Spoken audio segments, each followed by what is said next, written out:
It's Earthsea month here at the Brown Booktuber channel. What is Earthsea month? Basically, I finished all the Earthsea books, so this month you're going to get inundated with Earthsea videos. We're starting the month off by tier ranking the Earthsea books. I'm just going to be tier ranking the 5-6 main books, so not including like side stories and stuff, because I haven't read those.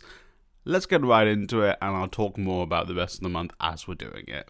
We're going to be doing these in a release order, so we're starting from the Wizard of Earthsea and going all the way to the Farthest Shore, which is the last of the books. Again, not including short stories and stuff that may have come out afterwards, or, after Le Guin's passing. So, let's start off with the Wizard of Earthsea, the first book. So, this is where it all kicks off, obviously. So, I really enjoyed it. I don't want to just hold it. I'm just not going to stay there and be. I just don't want to hold it with my mouse. So it starts off with Ged, basically a arrogant young man, more or less, who once he starts realizing he is better than most of the other wizards, he goes off the deep end. There will be spoilers in this video. I apologize. I'll try and keep it as spoiler-free as possible, though. I do like his little animal friend, who I'll put a photo up here if I can find an illustration of him. Very cute. I've forgotten his name, even though he comes up in the Farthest Shore for the first time since the first book. An Otak? It's an Otak. Very cute. So, R.I.P., my friend. R.I.P. Otak. It is all about him sort of learning about... And it sets up the other books very nicely too. It's about him growing into his own. It's about maturing. He does face some prejudice, but that comes a lot more in later books. So it is more so a story. It's very much a hero's journey. It's a stereotypical hero's journey where, hero starts off great, plummets very far. He does stuff whilst he's plummeted, and then he comes back up and proves himself. He defeats his own worst enemy, which is... I won't spoil that. Let's see. I'm going to give it an A. I think it's a very strong start to the series. Also, these rankings aren't relative to all books. They're just relative to the books that are being discussed here. So... if it was all books, these would all be S's and A's, but these are relative to the Earthsea series. So yeah, an A, very strong start to the series. Obviously, Le Guin knew going into it, she even says in interviews, she knew she was going to do at least the first 3 books. So... yeah, okay, that's a good place for it to go, A. And you can tell from the first one, she was planning out the first 3 books from the offset. Tombs of Atuan. I'm just going to leave it here because I don't want to pick it up. People, I think when I started reading Earthsea, said Tombs of Atuan might be one of the ones I won't like as much, or that it was one of the less good ones. I really liked the Tombs of Atuan.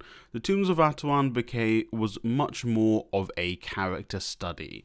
Obviously, there was still the whole world. A Wizard of Earthsea was a lot of world building, and the Tombs of Atuan still had a lot of world building because it introduced the Kargish and a whole other, part of the Earthsea world. Or at least it didn't introduce them, but it went more into their culture and stuff. But I felt like in the end, it became much more of a character study of Tenar and Ged, especially when they meet each other, and you see Ged's growth, and you see how in that growth you can tell the seeds are planted for him trying to make Tenar a better person and trying to help her realize her own potential and her value. And it's so it addresses a lot of things as well. So it addresses, misogyny. It addresses racism more in this book than in A Wizard of Earthsea.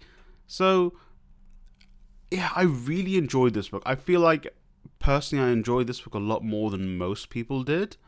I'm gonna put the Tombs of Atuan in an S. And that might be controversial, because I know most people are like, the Tombs of Atuan as an S?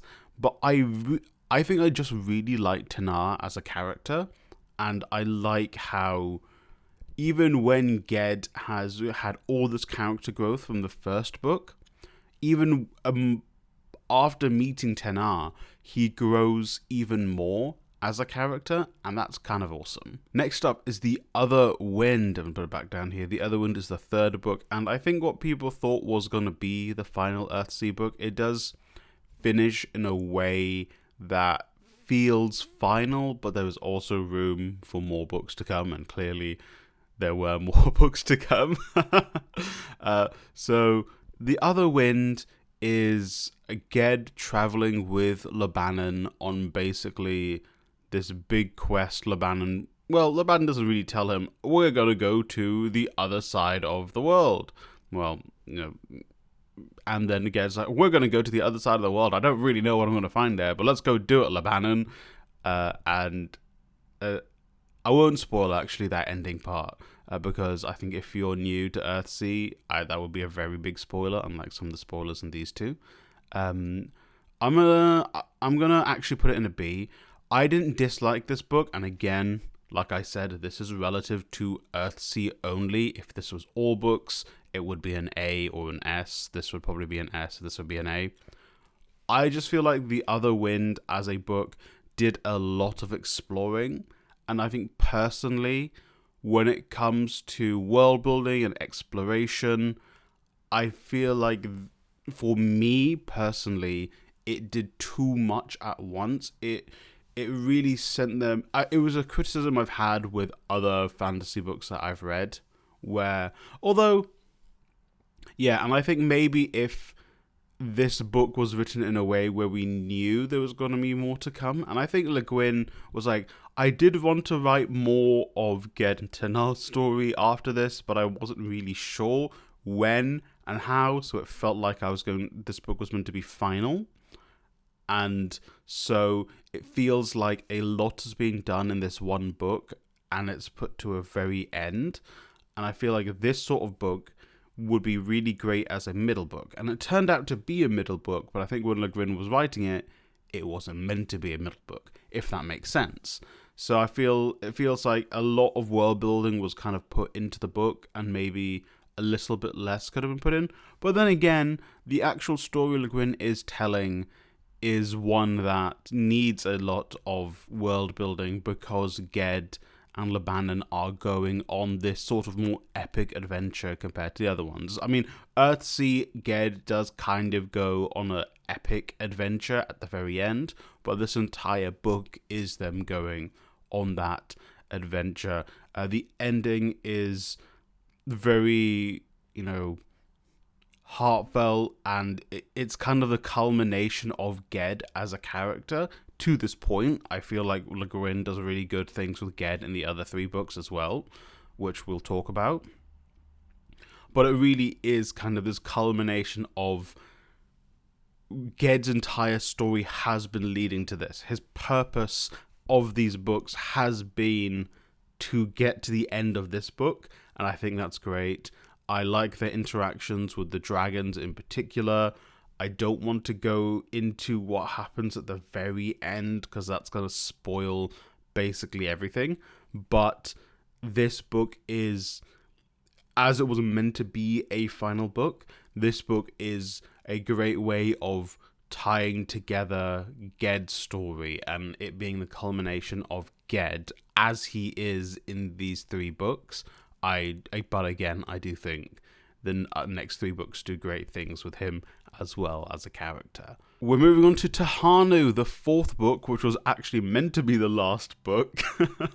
I think it was subtitled Tahanu, the last or the final Earthsea book, which is quite funny because there's two more. Tahanu is fantastic. I have made a whole video on Tahanu. I'm going to put it on the screen. I don't know which side it's going to be of me here on the side. I think it's on this side. Such a great book. I really enjoyed it. Again, with Ged as a character, he genuinely it grows even more in this book than in the previous three. So the previous three, you kind of see the third book is meant to be this culmination of Ged, but then Le Guin was like, actually no, there's more I can tell with him and his relationship with Tanar, and it's like Ged becomes an even more well-rounded character. He also has to basically deal with grief and loss, but that grief and loss is over himself. It's not regret, but it's that feeling where you've lost something, or you no longer have something, and you have to come to terms with it. And this book, Ged's position is him coming to terms with it. Tenar's position is her doing a similar thing of her trying to come to terms with, has she lived a good life? And even at her age, can she continue to live a good life, and can she pursue the life that she wants for herself at her age? And then Tahanu, again, is... I don't want to go too much into Tahanu's character because I feel like I'll accidentally give spoilers for this book, but Tahanu as a character is her battling against adversity, her again battling against discrimination. Her discrimination, I think, is a good parallel for like misogyny, but also disability, because she is ostracized from society because of her condition. So I think, and I believe Le Guin wrote in an interview at the back of this book, where she's talking about how she wanted to tell a story that was mainly about women and women's roles, and how she was trying to reflect on society's view of women. I actually spoke about this in much greater detail in my video, so I'm going to pop it up here, and I'll pop it in the description as well for you. So I don't think this is going to come as a surprise to someone who's a long-time viewer, but this is a high S. Tahanu, we'll do the other two books and we'll decide which one's my favourite, but I would put Tahanu close to my favourite. And as we're over halfway through this video, I want to say to you guys, if you want more videos like this, you should become a member. Members get access to way more videos. They get access to the book club. You can become a member for as little as £1 a month. I'll get into more detail about this at the end of the video. But if you want to get access to more tier ranking videos, because I do a lot of tier ranking videos for my members, and we have a whole back catalogue on the membership page, you can do so for £1 a month by clicking join below this video, or on my channel, but we'll get more into that at the end of the video. Next up is Tales from Earthsea. Tales from Earthsea is kind of what it says on the tin, a bunch of tales from Earthsea. It is a collection of short stories, most of which are standalone and are actually referred back to in The Farthest Shore, the last book, or they build on characters we have been introduced to. So my favorite one, other than the last one, which I'll get into because it's related to The Farthest Shore, is the one about the doorman at Roke. Roke being the wizard school, the wizard island, and basically how he basically went on this entire journey throughout his life, became like a slave for a while, and then escaped, and fell in love, and then went to Roke and helped build the Roke School for Wizards, and just because of his specific skill, decided, I am going to be the doorman. I am going to be the one who decides if people can become wizards here, if we can trust them, if they are willing to actually learn. He rallies against the misogyny of the people on Rogue Island because of his experience throughout the story. It is really good. There was one about Ged's teacher's teacher, and that story, and why people on Rogue respect wizards to a extent, to say the least. really great stuff. And then we go into the last one, Dragonfly, which really builds up to the farthest shore. It basically ends with us being like, what's going to happen next? Huh? I think they name drop, Tahanu at the end of that book. Pardon me. They name drop Tahanu at the end of that story as well, basically setting up there is going to be another book. And to be honest, I don't want to spoil it, but Tahanu's power and this character's power are kind of aligned. So really enjoy this one. This one's an A for me. It's a very, very good read. I like short stories as well. I like being filled in about the world building. Again, like The Other Wind and Tales from Earthsea definitely go together a lot because it goes to islands that were only briefly discussed in The Other Wind. So yeah, The Other Wind and Tales from Earthsea go together very well. I also like this cover. I've not seen this cover before. It's a very nice cover because the cover I've got is more akin to the one they've got for The Other Wind here. But I have a whole video ranking Earthsea covers if you want to click it, and I'll put it in the description down below, huh? And finally, we have reached the end.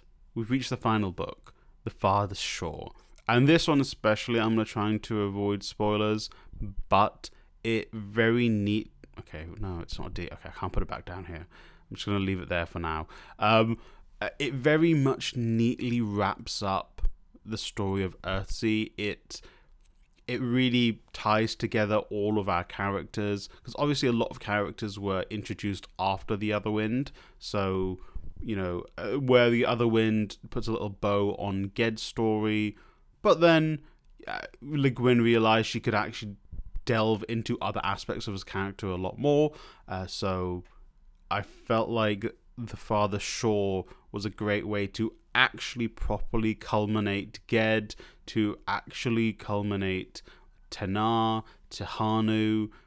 Even Lebanon gets a lot more time in this, and I quite like that because he is an adult in this book, and even though he's briefly in Tahanu as well, I felt like The Farthest Shore really characterized him as well and actually addressed some of his character flaws, because in Tahanu you kind of see him as almost perfect. By the end of The Other Wind he is also sort of perfect, but in The Furthest Shore they actually dive into this character, and oftentimes we don't have protagonists, and I'd say he's one of the protagonists, where they have actually quite deep flaws. Like, he does have prejudices himself, and Le Guin delves into them and tries to analyze them and tries to make his character organically get over them and understand them. Tenar is just I love Tenar because she's just like, I'm so fed up with having to save the world. I just want to be with my husband at home, and I want my child to be safe and to grow up to be a good person. And it's just like, yes, girl, you've done enough. You deserve the rest in the end. And she plays a really great role. Even Ged, who plays a smaller role in this book, but there was a reason for that, and I think it's, again, I don't want to spoil it, but he plays a smaller role because he, as a character, has basically finished his arc. Like, he's done all he needs to do by this book, and so it's almost like Le Guin is gifting him this respite in this book, if that makes sense. It's just very good. The story in itself, I think, is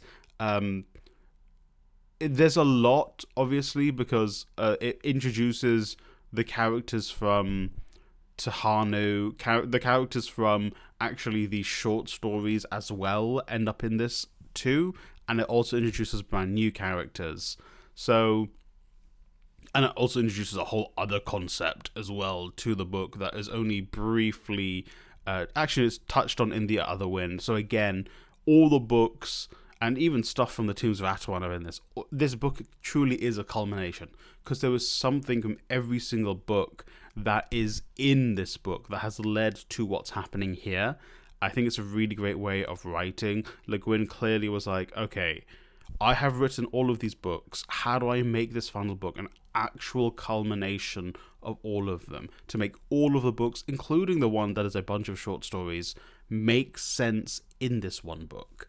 I'm actually talking myself up on this. I was going to give this an A, but I think I might put it in the S tier. I actually talked myself up just now on this book. It is truly a great just finish on a series, and there's so much more I could say about this book. I think I'm going to make its own video about this book, but truly this book is just every little aspect of it, I think, comes together here. And even so, when I'm reading Earthsea, I will sometimes go off and Google the characters to see if there's other stuff about them, and I know there's a couple of short stories, I believe, that have been published fairly recently, within the last, it's 2025, within the last 10 years, which I think add on to this, but I don't know why Le Guin published those, or why whatever. I've not looked into that, but I feel like, as it stands, I would not need to go off and read anything else. There's nothing else that I would want to read about Earthsea that would put a more finer point on this. I don't need to know what Ged is going to do from now on, because it's kind of written in a way where it's this is what Ged is going to do. This is what Tanar's going to do. This is Labanon's life now. This is what Tahanu's doing.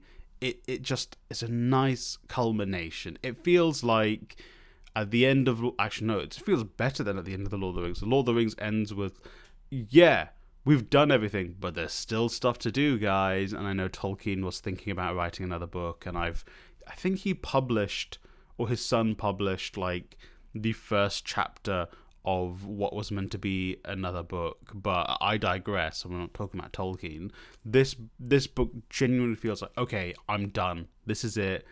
Finish. Maybe there's other stories that could be told. Obviously, you can always find a way to tell more stories, but this feels like a nice, fitting end. Now we are at the end of this video, but it is only the start of Earthsea month. You guys are going to be getting at least one Earthsea video a week. Maybe you'll get 2 some weeks, if I can have my way about it. Thank you for watching. Like I mentioned earlier, I want to say thank you to my members. Members get access to my book club. They get more videos, including tier listing videos, but other videos, more personal videos, more fun videos if you want. You can become a member from as little as £1 a month. £1 a month is our book club tier, which gets you access to the book club thread, where we are reading Kaiki at the moment, and you get access to the book club review at the end of every month. And then there's other tiers as well, but from as little as £1 a month you can become a member. If not, thank you for getting to this part of the video. You reaching this part of the video is greatly appreciated by me. I hope you read Earthsea. Please, I hope this month convinces those of you who haven't read Earthsea to go and read Earthsea, because I'm so glad my audience convinced me to read Earthsea. It has become my personality. So thank you for watching. Like, subscribe, share the video with a friend or family member, and I hope you read a great book today.